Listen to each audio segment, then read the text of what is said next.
요즘 반려동물 대신에 반려식물을 키우는 분들이 많이 늘고 있다고 합니다.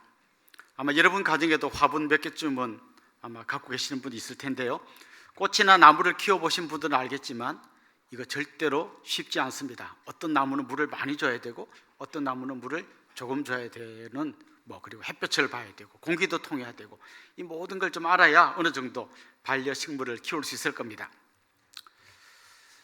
가정에서 한 두세 개 키우는 것들이 힘든데요. 만약에 저 카페 같은데 막 이렇게 화분이 10개, 20개 있는 이런 데서는 더 관리가 힘들 거예요. 그래서 사람들이 꾀를 냅니다.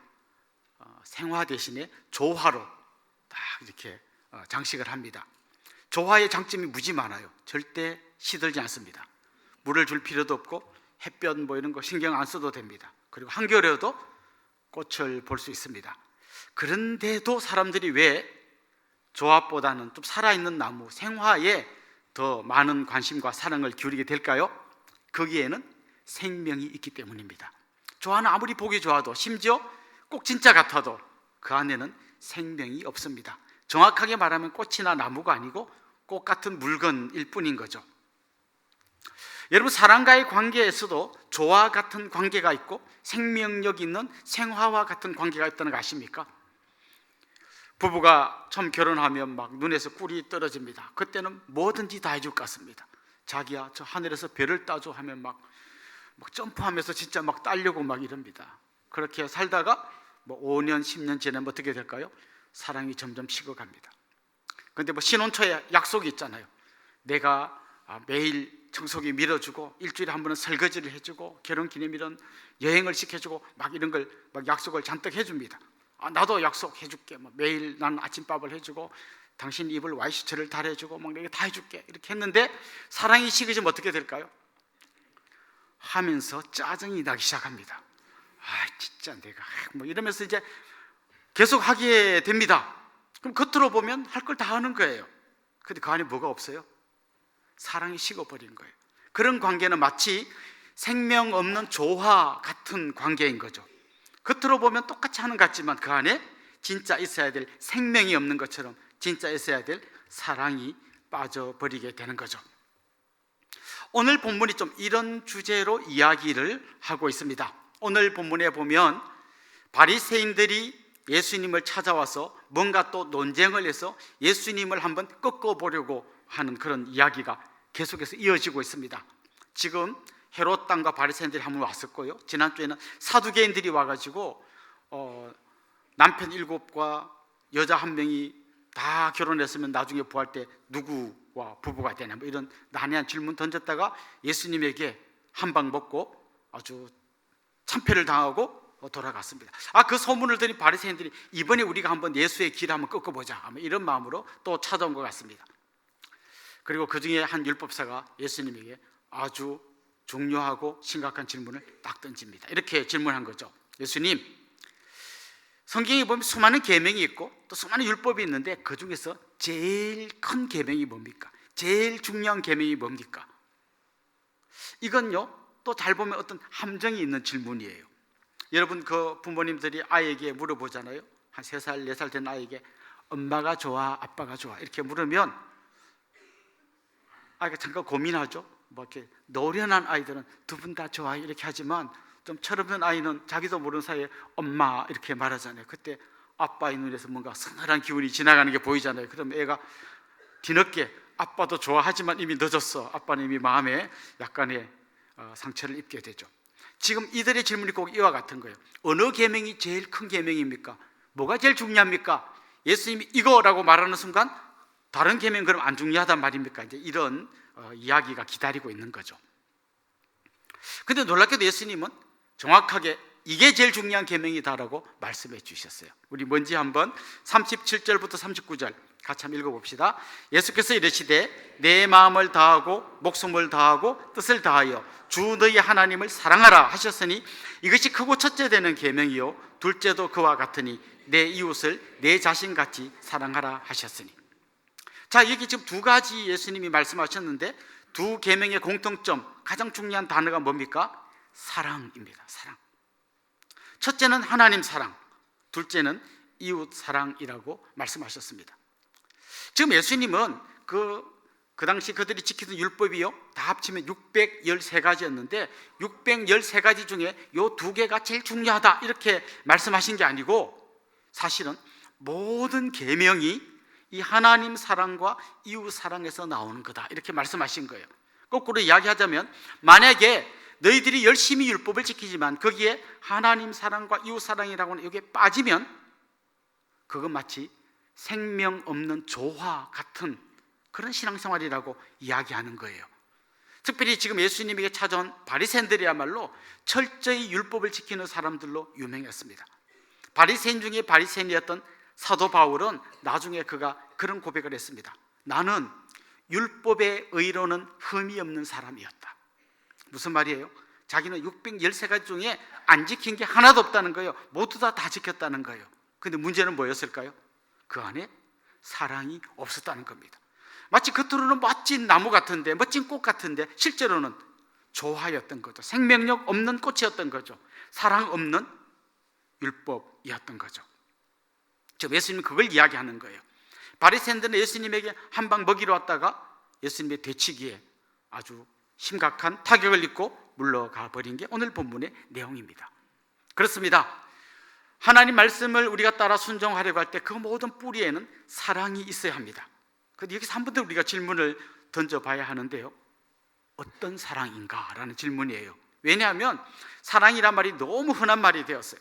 뭐 유행가 가사에도 사랑이 나오고 영화의 주제도 사랑이고 온갖 사랑이란 말이 난무하는데, 진짜 그 중에 어떤 사랑, 예수님 말하는 사랑은 그 드라마에 나오는 사랑이나 유행가 가사에 나오는 사랑은 아닐 거 아니에요. 그럼 어떤 사랑을 주님은 지금 이야기하고 있는 걸까요? 참 사랑은 그 어디에? 라고 하는 아주 얇은 소책자가 있습니다. 이 책에 보면 3가지 사랑이 있다는 걸 이 사람이 이야기를 해요. 첫 번째 사랑은 만약의 사랑입니다. if, 만약에 당신이 뭔가를 나한테 해준다면 나도 당신에게 그걸 해주겠어. 당신이 진짜 나를 사랑해 준다면 나도 당신을 사랑해 주겠어. 당신이 나를 아낀다면 나도 당신을 아끼겠어. 항상 만약에가 붙습니다. 그럼 만약에 네가 나를 사랑하지 않는다면 내가 왜 너를 사랑하냐? 나도 너를 사랑 못해. 이게 만약의 사랑의 한계입니다. 그래서 뭐 드라마에 나오는 뭐 두 청춘이 막 불타는 눈으로 서로를 사랑한다고 고백하지만 사실 그게 만약에 자기들이 원하는 그 조건이 빠지면 그 사랑은 하루아침에 깨집니다. 그럼 어떻게 됩니까? 그렇게 둘이 죽고 못 살다가 갑자기 등을 돌리게 되고 원수가 되고 막 서로 고소고발하고 난리가 나게 됩니다. 두 번째 사랑은 때문의 사랑이에요. 때문의 사랑. 그건요, 어떤 그 사람의 조건을 보고 사랑하는 거예요. 나는 너를 사랑해. 왜냐하면 왜냐하면 네가 너무 예쁘기 때문에, 네가 너무 멋진 사람이기 때문에, 네가 돈도 잘 벌고 그 번 돈으로 나한테 뭔가를 잘 해주기 때문에 내가 너를 사랑한다는 거예요. 그런데 여러분, 그 때문에가 영원하지 않잖아요. 20대 때 너무 예쁜 아가씨랑 결혼했는데 한 환갑 지나고 보니까 그 예쁜 아가씨는 온데간데 없고 웬 할머니가 있어요. 그럼 더 이상 사랑할 수가 없잖아요. 예뻐서 사랑했는데 이제 안 예쁘니까 사랑할 수 없잖아요. 근데 이런 문제가 생기는 거죠. 돈 많고 나한테 잘 해줘서 사랑했는데 사업이 쫄딱 망해버렸어. 더 이상 사랑할 수가 없는 거죠. 우리가 보통 좀요, 이건 보통 사랑보다는 훨씬 수준 높은 사랑이라고 말하는 게 부모님의 사랑이에요. 부모님은 애가 좀 마음에 안 들어도 사랑합니다. 끝까지. 근데 거기도 사실 때문에가 들어가 있어요. 어떤 때문일까요? 내 자식이기 때문에 사랑하는 거예요. 사춘기 애가 막 이렇게 삐딱선 타고 엄마한테 막 엄마가 나한테 해줄 게 뭐 있어 막 이럴 때, 아이고, 그래서 내 자식이니까 사랑하지 그냥 아니면 야 가 이랬을 거예요. 그 때문에 사랑의 한계인 거죠. 그래서 이 저자가 마지막으로 제안하는 사랑이 있는데요, 그럼에도 불구하고의 사랑입니다. In spite of의 사랑. 그럼에도 불구하고의 사랑.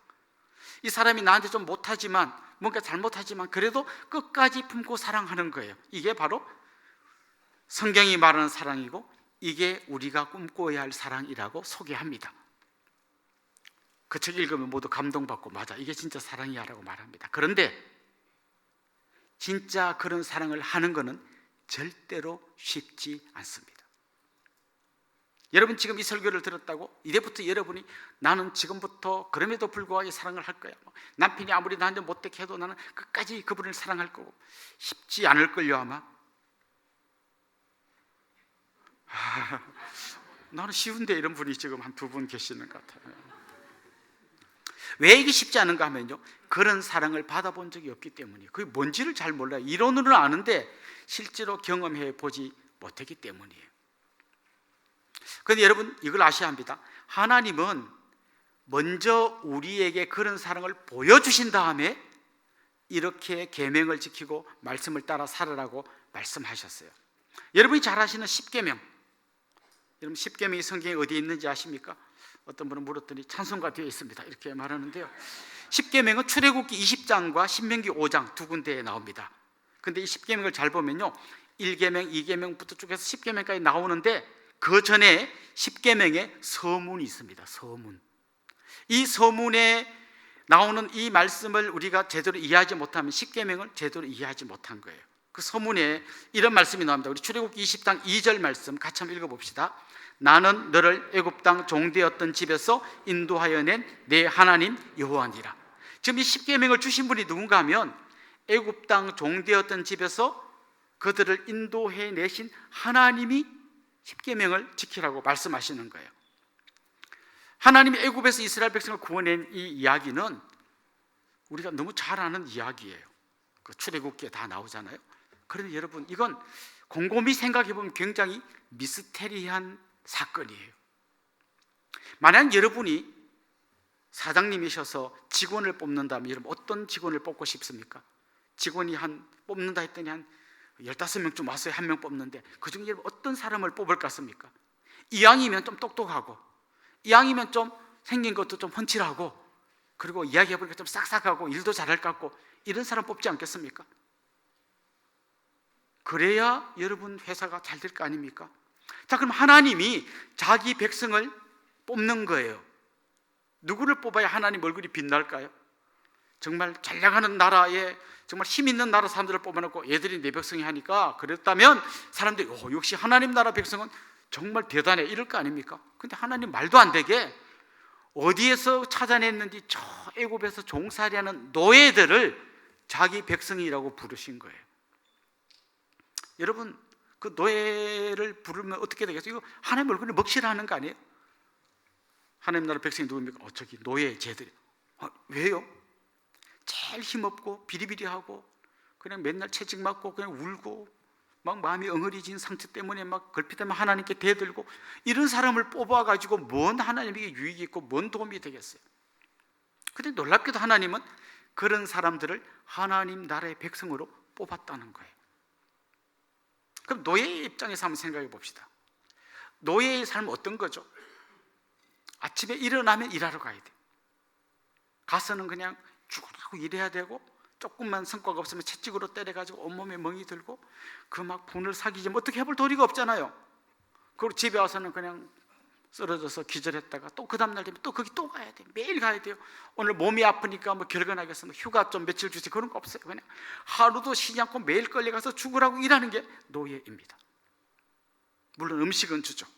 근데 그 음식은 이런 의미잖아요. 여러분 왜 돼지에게 먹을 걸 줍니까? 돼지를 사랑해서 주는 건 아니잖아요. 잡아 먹으려고 주는 거잖아요. 노예들에게 왜 음식을 줍니까? 이거 먹여갖고 일시켜 먹으려고 음식 주는 거잖아요. 그런 삶을 사는 거죠. 나중엔 어떤 명령까지 내려옵니까? 남자 아들을 낳으면 죽여라. 지금 그 당시 출애굽기에 나오는 이스라엘 백성들의 삶은 이런 거였어. 매일 맞고 얻어 터지고 욕먹고, 그리고 아들 낳으면 죽여야 되고, 막 그냥 죽지 못해 사는 지옥 같은 삶이었죠. 그런데 하나님께서 그들을 하나님의 백성이라고 인정하시고 그들을 애굽에서부터 구출해 내셨습니다. 노예였던 자기들의 힘으로 세계 최강 이집트를 이기고 나올 방법은 절대 없었어요. 그런데 하나님 그들을 위해서 어떻게 하십니까? 애굽에게 10가지 재앙을 내리시고, 그리고 나중에 마음이 뒤바뀌어서 죽여 키우는 애굽 군대를 홍해에 수장시키시고, 그리고 그들을 기적적으로 구원해 내셨습니다. 홍해를 건넌 다음에 그들이 춤추고 소고추면서 찬송하는 내용이 출애굽기에 나옵니다. 그 감사, 그 감격, 정말 이 말도 안 되는 하나님의 그 사랑을 경험한 그들에게 하나님이 십계명을 주신 거예요. 그래서 이 앞에 애굽에서 구원해 주신 하나님의 은혜라는 걸 빼버리면 이 십계명은 너무 무거운 짐이에요. 이걸 어떻게 다 지키냐? 거기서 나오는 613가지의 수많은 율법들 어떻게 지키냐? 힘들고 죽을 것 같이 지키는 거예요. 억지로 지키는 거예요. 의무감으로, 책임감으로 지키는 거예요. 그러나 그 앞에 하나님이 애굽에서 노예로 살던 그들을 구원해내신 감격의 이야기가 그들의 가슴 속에 뜨거운 불이 되어서 막 타오르면 어떻게 하든 하나님에게 뭔가 막 순종하고 싶고 하나님 말씀대로 살고 싶을 거예요. 그 사랑을 경험한 그들은 그냥 눈이 바뀌는 거죠. 이웃을 볼 때 다른 눈으로 보게 되고 그들을 사랑하게 될 거예요. 그래서 먼저 필요한 것은 하나님의 그 사랑을 경험하는 거예요. 그럼 여러분 어떻습니까?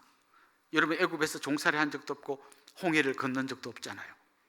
그런데 사실 애굽에 종살이 하던 그들을 구원해내서 홍해를 건너게 한 이 사건은 하나님께서 우리에게 어떤 사랑을 보여주셨는지를 미리 예고편처럼 보여준 거예요.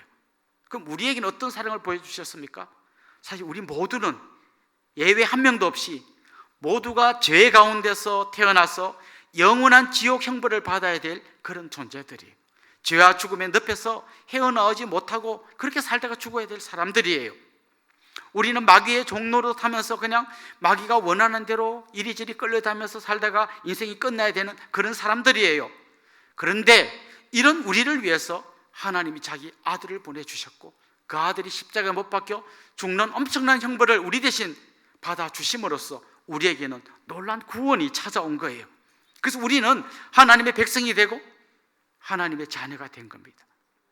이게 우리 속에서 감사와 감격으로 넘쳐날 때 비로소 우리도 하나님을 사랑할 수 있고 이웃을 사랑할 수 있고 거기서 나온 여러 가지 말씀들을 따라갈 수 있는 거죠. 그렇습니다. 먼저 우리가 하나님의 그 사랑을 경험해야 되는 거예요. 그리고 그 뜨거운 가슴으로 하나님을 사랑하는 그 마음으로 10계명이 나오는 1, 2, 3, 4계명을 지켜야 되는 거예요. 그 하나님 우리에게 주신 그 뜨거운 사랑에 불타는 마음으로 5, 6, 7, 8, 9, 10 그 뒤에 나온 이웃 사랑의 계명을 지켜야 되는 거죠. 그래서 오늘 본문에 보면 이렇게 하나님 사랑, 이웃 사랑 이야기를 하면서 이것이 바로 율법과 선지자의 강령이다 이렇게 말합니다. 강령이라는 말은요 사전적인 의미는 일의 근본이 되는 큰 줄거리라는 거예요. 무슨 말인가 하면 하나님 사랑, 이웃 사랑이 나무로 말하면 큰 기둥이고 거기에 수많은 율법들이 계명들이 가지처럼 뻗어나온다는 거죠. 그럼 이 기둥이 없으면 이 가지들은 다 말라 죽는 거나 마찬가지예요. 만약에 우리 안에 하나님 사랑, 이웃 사랑이 없다면 우리의 모든 그 하나님 말씀대로 순종한다는 건 다 영혼 없는 순종이고 사랑 없는 순종이고 생명 없는 조화 같은 순종이 될 수밖에 없는 것이죠. 그래서 예수님은 가장 큰 계명이 뭡니까 할 때 이 두 가지를 말씀한 거예요. 첫째는 하나님 사랑, 둘째는 이웃 사랑. 그런데 이 둘째라고 말했다고 이게 한 칸 밑에 있는 그런 계명이 아닙니다. 이건 차례대로 첫 번째, 두 번째를 말한 거고 둘째는 그와 같으니 첫 번째와 같은 중요함과 무게를 갖고 있는데 그게 바로 이웃 사랑이라고 말씀한 거죠. 자, 여기까지 말씀을 들은 여러분, 여러분의 마음속에서 막 불타는 사랑이 솟구쳐오르면서 지금부터 여러분은 이전의 여러분이 아니고 완전히 새 사람이 되어서 정말 한 영혼을 정말 주님 앞에 가서 사랑할 수 있을 것 같습니까? 사실 끊임없는 우리의 딜레마예요. 특별히 오늘 말씀을 깊이 살펴보면 살펴볼수록 우리는 고개를 갸웃거릴 수밖에 없어요. 하나님 사랑하십시오 했는데 어느 정도 사랑해야 되는지 오늘 보면 37절 보십시오. 이렇게 말합니다. 예수께서 이르시되 내 마음을 다하고 목숨을 다하고 뜻을 다하여 주 너희 하나님을 사랑하라. 여러분 다 한다는 말이 뭐예요?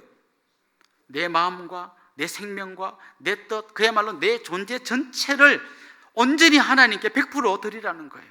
그런 마음으로 하나님을 사랑하라는 거예요. 여러분 여기 많은 부부들이 계실 텐데요, 남편은 아내를 몇 프로 정도 사랑해야 됩니까? 그래도 아내니까 한 51% 사랑하고 그 다음에 미스킴이 한 25% 되고 미스리가 한 20% 되고 이걸 사랑이라고 할 수 없잖아요. 진짜 그 아내 한 사람만을 온전히 사랑해야 그게 진짜 사랑이잖아요. 하나님 우리에게 요구하는 게 이건 거예요. all in, 다 해라는 거예요. 마음과 생명과 목숨과 그리고 우리의 뜻, 내 존재 전체를 다 하나님께 내어놓고 사랑하라고 이야기하는 거예요. 그러니까 우리가 또 고개가 또 갸웃거려지는 거예요. 이 정도 사랑할 수 있을까? 주일날 교회 와서 찬양할 때 손 들고 찬양하고 뭐 정말 하나님 너무 사랑합니다 이렇게 그까지는 하겠는데 진짜 내 전생에 내 생명을 다해서 그까지는 자신이 없어요. 이웃 사랑 어떻습니까? 39절 보십시오. 어느 정도 이웃을 사랑하라고 했습니까? 둘째도 그와 같으니 내 이웃을 내 자신같이 사랑하라. 여러분, 자신같이 사랑하는 건 어떤 걸까요? 여러분, 감기 걸려 보셨나요? 내가 감기 걸렸을 때 힘들죠? 그게 더 힘듭니까? 옆집 아줌마 암 걸린 게 더 힘듭니까? 놀랍게도 옆집이 훨씬 심각한데 내가 더 힘들어요. 왜? 우리 인간은 철저히 자기 중심적인 삶을 살고 있기 때문이에요. 그래서 내 몸같이 사랑한다는 것은 절대 쉬운 일이 아닙니다. 주님, 알겠어요. 크리스마스 때 이웃을 위해서 제가 선물을 좀 낼게요. 알았어요. 그럼 제가 좀 이웃을 위해서 약간 기부를 좀 할게요. 여기까지는 할 수 있을 것 같은데 내 몸같이 사랑하라, 그건 절대 쉽지 않습니다. 여기서 이제 우리의 마음이 복잡해지는 거예요. 뭔지 알긴 아는데 잘 안 된다는 거예요. 차라리 주님이 이런 명령을 하지 않고 그냥 10계명을 지키라 정도 했다면 할 수 있을 것 같아요. 살인 안 하고 간음 안 하고 도둑질 안 하고 뭐 거짓 증거 안 하고 이 정도 할 수 있을 것 같아요. 그런데 사실 10계명의 이 이야기는요, 진짜 하나님 사랑, 이웃 사랑하는 사람이 낙제점을 받지 않을 커트라인을 이야기한 거예요. 이것보다 더 떨어지면 낙제예요. 그런데 이걸 지켰다고 그 사람이 우등생이 되는 건 아니에요. 이거는 낙제점을 겨우 면하는 거예요. 그런데 진짜 주님이 원하는 것은 그 정도가 아니라 하나님 온 마음 다해 사랑하고 이웃을 내 몸처럼 사랑하고 그 사랑에서부터 출발하여 10계명을 지키고 거기서 파생된 613가지의 말씀을 지키라는 거죠. 그래서 우리는 오늘도 이 말씀 앞에서 이렇게 하나님 앞에 이야기할 수밖에 없어요. 하나님, 내 힘과 내 의지로는 자신이 없습니다. 하나님, 저에게 은혜를 부어주십시오. 우리가 믿지 않는 우리가 믿게 된 것도 하나님 은혜로 된 것처럼 우리가 주님 닮은 사람으로 성화되어 가는데도 주님의 은혜가 필요합니다. 그냥 우리가 여러 번 결심하고 여러 번 다짐한다고 되는 게 아니라 주님께서 우리에게 은혜를 부어주셔야 합니다. 주님의 그 사랑이 정말 내 마음속에서 불꽃처럼 타올라야 합니다. 그걸 위해서 주님 특별히 보혜사 성령님을 보내주셨고 성령께서 깨닫게 하시고 생각나게 하시고 우리를 계속 그렇게 다듬어 가시는 것이죠. 저는 특별히 오늘 우리가 읽은 본문의 후반부 말씀을 읽으면서 좀 더 용기를 얻게 되었습니다. 오늘 후반부에는 어떤 말씀이 나오는가 하면 지금까지 헤롯 땅 사두개인 바리새인들이 계속 예수님을 공격했고 거기에 대해서 예수님이 그걸 대받아치면서 그들의 공격을 막아냈습니다. 그러다가 오늘 본문 말씀 후반부에 보면 예수님이 먼저 일격을 가하십니다. 먼저 우리 애들 말로 선빵을 날리십니다. 예수님이 먼저 질문하셔요. 44절 한번 읽어봅시다. 주께서 내 주께 이르시되 내가 내 원수를 내 발 아래에 둘 때까지 내 우편에 앉아 있으라 하셨도다. 여기에 굉장히 어려운 말이 나오는데요. 주께서 주께 말했다는 거예요. 주께서 내 주께, 이게 무슨 말이에요? 주님께서 내 주님께 말했다. 좀 어렵죠? 이 말씀은 시편 110편 1절을 인용한 건데요, 거기 보면 이렇게 말합니다. 여호와께서 내 주께 말씀하셨다. 그러니까 앞에 말씀하시는 분은 성부 하나님이고 뒤에 말씀하신 내 주께 말씀하셨다는 앞으로 오실 그리스도 메시아에게 말씀하셨다는 거예요. 근데 뭐라고 말씀하셨는가 하면 내 원수를 내 발 아래 둘 때까지 내 우편에 앉아 있으라. 이 말은 무슨 말인가 하면 앞으로 오실 그리스도께서 결국은 원수를 자기 발 아래 밟아버리실 날이 올 거라는 얘기예요. 사실 여러분, 우리가 정말 하나님 말씀대로 순종하며 가려고 할 때 끊임없이 방해하고 못하게 가로막는 게 누굽니까? 바로 사탄이에요. 막 부부싸움 하면요, 사탄이 내 마음속에 막 이렇게 펌프질을 합니다. 그냥 있으면 너 바보 돼. 네가 100배로 대갚아줘. 네 아내가 제일 싫어하는 말이 뭔지 알지? 네 남편이 제일 이 고춧가루 뿌릴 때 제일 아파할 고춧가루 그걸 뿌려. 그냥 탁 뿌려서 그냥 탁 눌러버려. 계속 마귀가 뒤에서 이야기합니다. 그때마다 우리 이렇게 말해요. 마귀에게 안 당하고 싶지만 우리가 힘이 없어서 날 그럴 수밖에 없잖아요. 뭐 이렇게 말하는 거죠. 근데 오늘 다윗은 미리 성령의 감동을 받아 이렇게 말한 거예요. 앞으로 그리스도께서 오실 건데 그 그리스도께서 사탄의 머리를 밟아버리실 것이다. 온전한 승리를 주실 것이다. 이게 그 당시 다윗의 믿음이었어요. 그러니까 다윗은 아직 그리스도가 오시지도 않았는데 앞으로 오실 그리스도가 주실 그 승리를 믿고 치열하게 살아갔던 거예요. 여러분 다윗의 삶을 한번 보십시오. 막 사울에게 쫓겨서 광야로 내돌아다닐 때 그 안에 얼마나 막 큰 분노가 일어났겠어요. 그래서 막 시편에 이런 시가 나오잖아요. 하나님 저 인간 빨리 좀 데려가 주십시오. 저놈 부인은 과부가 되게 해주시고 저 집 아들은 고아가 되게 해주셔서 빌어먹게 해주세요. 막 이렇게 기도하잖아요. 그때 막 그의 마음속에 막 부글부글 이런 게 끓어오르잖아요. 그런데 또 정작 사울을 만나면요 죽일 수 있는데도 안 죽이고 또 용서해 줍니다. 막 이 두 마음이 싸우는 거예요. 죽이고 싶다가도 막 용서해 주고 싶다가도 막 이러는 거죠. 내 마음속에 사탄은 막 복수하고 죽이고 밟아버리고 끝장내고 막 온갖 걸 하는데 다윗이 하나님 바라보면서 특별히 앞으로 오실 그리스도가 주실 온전한 승리를 믿음의 눈으로 바라보면서 그는 그 싸움을 싸워나가면서 정말 걸어갔던 거예요. 때로는 한 여인에게 눈이 팔려서 간음죄를 범하고 그 남편을 죽음의 내몬 살인죄를 범하면서 치열하게 하나님 앞에 고민하고 회개하고 눈물 흘리고 매달리고 하나님 붙들고 그렇게 정말 하나님이 원하는 그런 삶을 살고 몸부림쳤던 거예요. 그런데 그의 그 모든 몸부림의 에너지는 어디서부터 오는 건가? 앞으로 오실 그리스도께서 주실 완전한 승리를 바라보는 희미하지만 제대로 보이지 않지만 그 오실 그리스도께서 마침내 우리에게 승리를 주실 걸 그는 미리 보면서 치열하게 몸부림치며 사단과 싸워 이겨나갔던 거예요. 그렇다면 우리는 어떻습니까?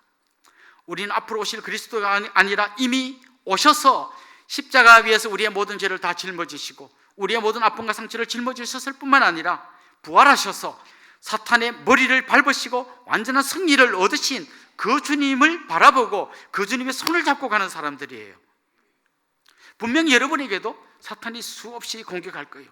참지 마, 밟아, 죽여버려, 끝장내버려, 시기하고 질투게 하고 온갖 그냥 분열의 그 마음들을 심어줄 때 또 한편 우리가 그게 흔들리지 않을 수 있는 것은 나를 위해 끝까지 생명 버려 주셨을 뿐만 아니라 이 마귀의 머리를 밟아버리신 그리스도께서 내 손을 잡고 가신다.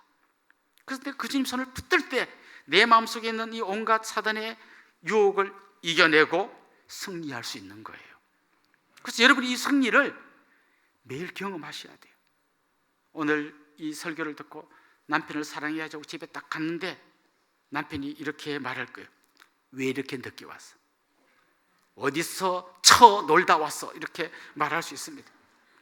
그때 여러분이 막 안에서 사단이 100배로 갚아줘. 막 눈에서 레이저를 발사하고 막 입에서 불을 토해 막 이렇게 할 때 주님 손을 꽉 붙드는 거예요. 주님 내 힘으로는 못하겠어요. 주님이 힘 주세요. 여보 미안해. 내가 맛있는 점심 해줄게.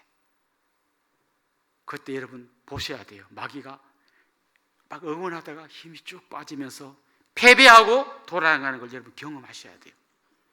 그게 매일매일 경험해서 승리가 여러분에게 너무 당연한 것이 돼야 돼요. 패배는 습관입니다. 지는 사람은 맨날 져요. 승리도 습관입니다. 패배와 승리의 습관을 나누는 분기점에 뭐가 있냐면 그 주님, 승리하신 주님을 붙드느냐 아니면 잠시라도 그 손을 놓고 내 성질머리대로 하느냐, 여기서 결판 날 거예요. 사랑하는 성도 여러분, 우리가 하나님의 말씀을 따라가는 그 출발에는 사랑이 있습니다. 그 사랑은 하나님 먼저 우리에게 주신 것이고 우리가 그 사랑을 실천하려고 할 때 힘들고 지칠 때마다 은혜를 구하고 먼저 승리하신 주님 손을 붙들고 간다면 여러분도 마귀에게 승리하게 되고 참된 사랑을 위한 위대한 발걸음을 내디딜 수 있게 될 줄로 믿습니다. 여러분 한 분 한 분이 그런 분이 될 수 있기를 주님의 이름으로 축원합니다.